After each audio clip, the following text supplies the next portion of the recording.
Supreme తీర్పుపై Aamir Ali Khan స్పందించారు. తనకి ఎలాంటి రాజకీయం బ్యాక్ గ్రౌండ్ లేదన్నారు. మరిన్ని వివరాలు మన ప్రతినిధి ప్రతాప్ అందిస్తారు. आमिर अली खान जिसे कानून साज असेंबली సుప్రీంకోర్టు సంచలన తీర్పు ఇచ్చింది. ముఖ్యంగా తెలంగాణకు సంబంధించిన కోదండరాం అదేవిధంగా అమీర్ అలీ ఖాన్ ఎమ్మెల్సీలను రద్దు చేస్తూ కూడా కాసేపటి క్రితం తీర్పు ఇవ్వడం జరిగింది. ఈ తీర్పుకు సంబంధించి మాట్లాడడానికి మనతో అమీర్ అలీ ఖాన్ ఉన్నారు. అమీర్ అలీ ఖాన్తో మాట్లాడడం.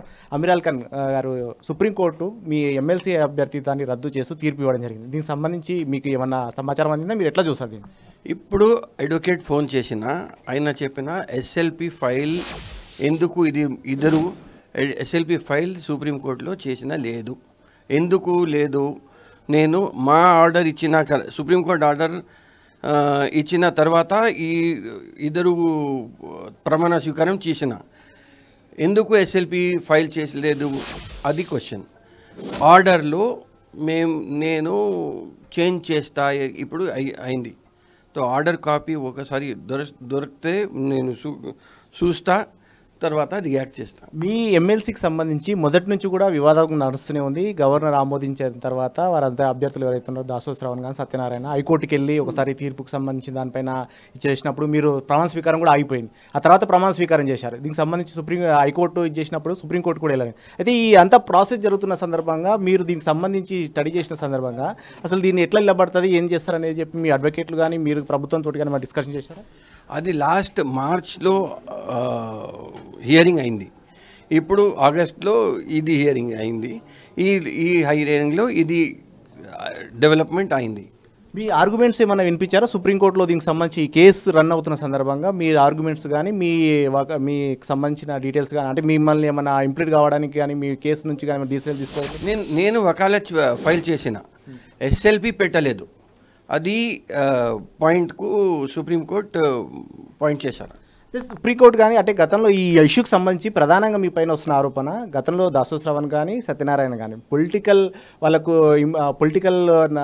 నేపథ్యం ఉన్న నేపథ్యంలోనే వాళ్ళని రద్దు చేస్తున్నట్టుగా గవర్నర్ ఆమోదం చేయలేదు. ఇప్పుడు కూడా సేమ్ అమీర్ అలీ ఖాన్ కానీ కోదండరాం కానీ పొలిటికల్ అఫిలియేషన్ ఉందని చెప్పేసి అంటున్నారు కదా. దీనికి సంబంధించి మీరు ఎట్లా చూస్తారు? మీ పొలిటికల్ నేపథ్యం ఏమైనా ఉందా? నాకు జర్నలిస్ట్ కేటగిరీలో ఇంటలెక్చువల్ కెపాసిటీలో ఇది 10 ఇచ్చిన. ఇప్పుడు as of now I'm in intellectual capacity journalist category. అది ఏంది. ఓకే, ఇప్పుడు సుప్రీంకోర్టు ఈరోజు ఆర్డర్ ఇవ్వడం జరిగింది. నెక్స్ట్ దీనికి సంబంధించి ఏమన్నా సవాల్ చేస్తారా? దీనికి సంబంధించి నెక్స్ట్ హియరింగ్ కూడా సెప్టెంబర్ 17కి ఉంది. సెప్టెంబర్ 17లో అది ఫైల్ చేస్తా.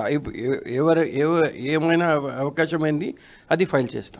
దీనికి సంబంధించి దీనికి ఈరోజు తీర్పు రావడం జరిగిందా? ప్రభుత్వంతో కానీ ఏమైనా సంప్రదింపులు కానీ ఏమైనా మాట్లాడే ప్రయత్నం చేశారా ప్రభుత్వ పెద్దలతో కానీ? దీనికి సంబంధించి నెక్స్ట్ ప్రాసెస్ ఏ విధంగా ముందుకెళ్ళాలి అనేది అది once order I get the order I will approach will see what the government says.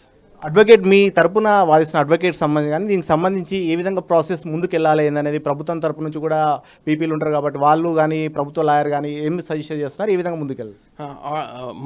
నా అడ్వకేట్ ఏం చెప్పినా wait for some time, I will see the judgement, then I will tell you what to do. Right, ఇది మొత్తం మీద పూర్తి స్థాయి copy వచ్చిన తర్వాత దాన్ని చూసినాక నెక్స్ట్ సెప్టెంబర్ 17కి మరోసారి వాయిదా వేయడం జరిగింది. కాబట్టి సెప్టెంబర్లో ఈ వాయిదాన్ని చూసిన తర్వాత ఫైనల్కి సంబంధించి కూడా అపీరియన్స్కి సంబంధించి మరోసారి సుప్రీంకోర్టును అప్రోచ్ కావడం జరుగుతుంది. తమ వాదన మరోసారి కూడా వినిపించి ఈ విషయానికి సంబంధించి తమ సమర్థతను కూడా నిరూపించుకుంటామని కూడా చెప్తున్నారు. రవీందర్తో ప్రతాప్, 10 టీవీ, హైదరాబాద్.